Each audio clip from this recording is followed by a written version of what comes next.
अस्सलाम वालेकुम नाज़रीन, भारत से मिलने वाइस के खुसूसी बुलेटिन आलमी शब रोज़ में आपका खैर मक़दम है। मैं अब्दुल वहाब। नाज़रीन, खबरों को तफसील से देखने से पहले आइए डालते हैं एक नज़र अहम सुर्खियों पर। गीता में कृष्ण ने भी अर्जुन को जिहाद का दिया था हुक्म। साबिक लोकसभा स्पीकर शिवराज पाटिल के बयान से तिलमिलाई बीजेपी। मुसलमानों के खिलाफ नफरत आमेज तकारीर पर लगाम कसने के लिए शिकायत का इंतजार न करे पुलिस, सुप्रीम कोर्ट ने जारी की हिदायत।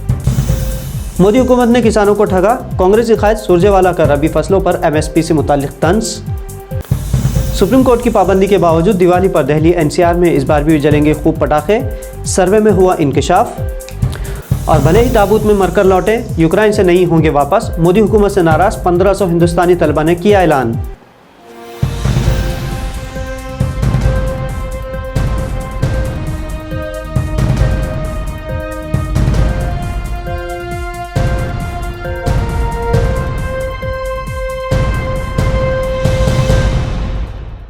लोकसभा के साबिक स्पीकर शिवराज पाटिल के हालिया बयान से इंतहा पसंद राइट विंग पशुपंज में है।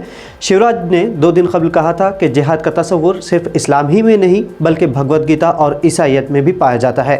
बस इसी बात से बीजेपी तिलमिलाई हुई है और उसने शिवराज के रिमार्क्स पर तनकीद की और इल्ज़ाम आयद किया कि वो वोट बैंक की सियासत कर रहे हैं।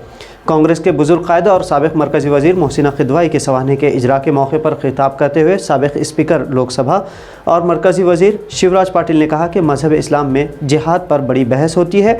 उन्होंने कहा कि जब नीयत ठीक हो तो और समझाने से कोई ना समझता हो तो फिर ताकत का इस्तेमाल करना ही पड़ता है। उन्होंने मज़ीद कहा कि ये सिर्फ कुरान में ही नहीं बल्कि महाभारत में भी गीता के एक हिस्से में भी कृष्ण ने अर्जुन को जिहाद करने के लिए कहा था। ये सिर्फ कुरान या गीता में नहीं बल्कि ईसाईयत में भी पाया जाता है। 87 साल शिवराज पाटिल ने कहा कि सब कुछ वाज़े करने के बावजूद जब लोग ना समझें और वो लोग हथियार उठाए चले आएँ तो फिर आप राह फरार इख्तियार नहीं कर सकते। आप इसे ना तो जिहाद कह सकते हैं और ना ही गलत करार दे सकते हैं। शिवराज के इस बयान के खिलाफ कई बीजेपी लीडरान ने उनकी जमकर तनकीद की है। हिंदुत्व के नाम पर लिंचिंग और मजहबी नफरत फैलाने से मुताल्लिक एक ताज़ा केस में सुप्रीम कोर्ट ने कहा है कि मुसलमानों को निशाना बनाने और दहशतगर्द कहने के वाक़यात को रोकने फौरी कार्रवाइयाँ होनी चाहिए। ख़ासतौर पर दिल्ली, उत्तर प्रदेश और उत्तराखंड पुलिस को हिदायत देते हुए कहा कि नफरत अंगेज़ तकरीरें एक संगीन मसला है और पुलिस को ऐसे मामलात में शिकायत मौसूल होने के लिए रस्मी कार्रवाई का इंतज़ार नहीं करना चाहिए बल्कि ऐसे खुद नोटिस पर फौजदारी मुकदमा दर्ज करके मुलज़िमीन के खिलाफ बिला इम्तियाज़ फौरी कार्रवाई करनी चाहिए। जस्टिस KM जोसेफ और जस्टिस ऋषिकेश राय की बेंच ने शाहीन अब्दुल्ला नामी समाजी कारकुन की अर्जी पर नोटिस जारी करते हुए पुलिस और मुतल्लिका इंतज़ामिया को वार्निंग भी दी कि इस मामले में किसी भी तरह की ताख़ीर तौहीन अदालत के मुतरादिफ हो सकती है। बेंच ने कहा कि समाज में नफरत अंगेज़ तकारीर और बयानात देने वाले चाहे किसी भी मज़हब के हों, मुतल्लिका मुलज़िमीन के खिलाफ सख्त कार्रवाई की ज़रूरत है। अदालत के 2 रुकनी बेंच ने कहा कि मुल्क के सेक्युलर किरदार को बरकरार रखने के लिए फौरी तौर पर इस तरह की कार्रवाई की ज़रूरत है। मोदी हुकूमत ने 6 रबी फसलों की कीमतों यानी MSP में इजाफे का ऐलान किया है। हालांकि इस फैसले को कांग्रेस ने किसानों को ठगने वाला अमल करार दिया है। कांग्रेस जनरल सेक्रेटरी रणदीप सिंह सुरजेवाला ने 6 ट्वीट्स की एक सीरीज़ में कहा कि मोदी हुकूमत ने रबी फसलों का MSP का ऐलान कर अपनी पीठ थपथपा ली, लेकिन किसानों को ठग कर फिर खून के आंसू बहाने के लिए छोड़ दिया है। सुरजेवाला ने लिखा कि दिवाली की चहल पहल और रोशनी में अन्नदाता किसान की मेहनत का MSP फिर खो गया है। दूसरे ट्वीट में उन्होंने लिखा है कि भाजपा शकुनी चौसर ने किसान का जीना मुहाल कर दिया है। न कॉस्ट प्लस 50%, न मुनासिब कीमत, न मुआफ़िक खरीदारी और न MSP के कानून को अंजाम दे रही है।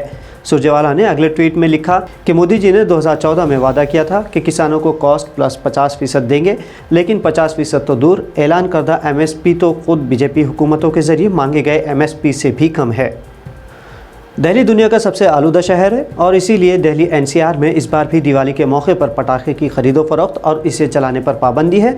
इस पाबंदी के खिलाफ बीजेपी लीडर मनोज तिवारी ने सुप्रीम कोर्ट का रुख किया था, लेकिन अदालत ने इस मामले पर फौरी समाअत से इनकार कर दिया था और कहा था कि जश्न मनाने के और भी तरीक़े हैं जिसका इस्तेमाल दिवाली पर किया जा सकता है।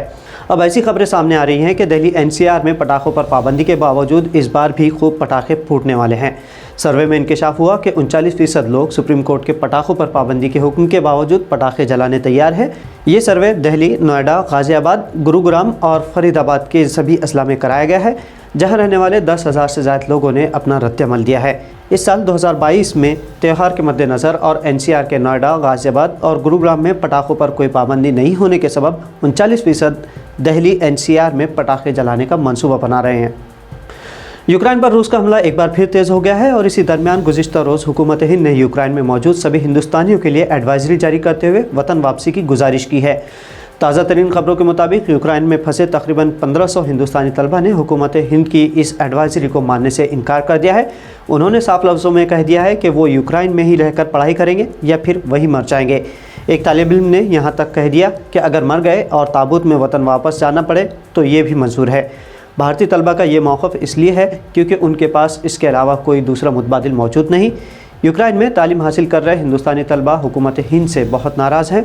तलबा का इल्ज़ाम है कि हुकूमत हिंद ने उनके सामने कोई रास्ता नहीं छोड़ा। यूक्रेन में पढ़ रहे तलबा का कहना है कि हुकूमत हिंद ने उन्हें हिंदुस्तानी मेडिकल इदारों में दाखिला देने से मुताल्लिक़ हाथ खड़े कर दिए हैं और वतन वापस होने वाले तलबा का मुस्तक़बिल तारीक दिखाई दे रहा है। इसीलिए वो बग़ैर तालीम मुकम्मल किए वापस हिंदुस्तान नहीं आना चाहते। तो नाज़रीन, मिल्ली वॉइस के आलमी शब-रोज़ बुलेटिन में आज इतना ही। मज़ीद ख़बरों के लिए मिल्ली वॉइस चैनल को सब्सक्राइब करना ना भूलें। अब अब्दुल वहाब को इजाज़त दीजिए। अल्लाह हाफ़िज़।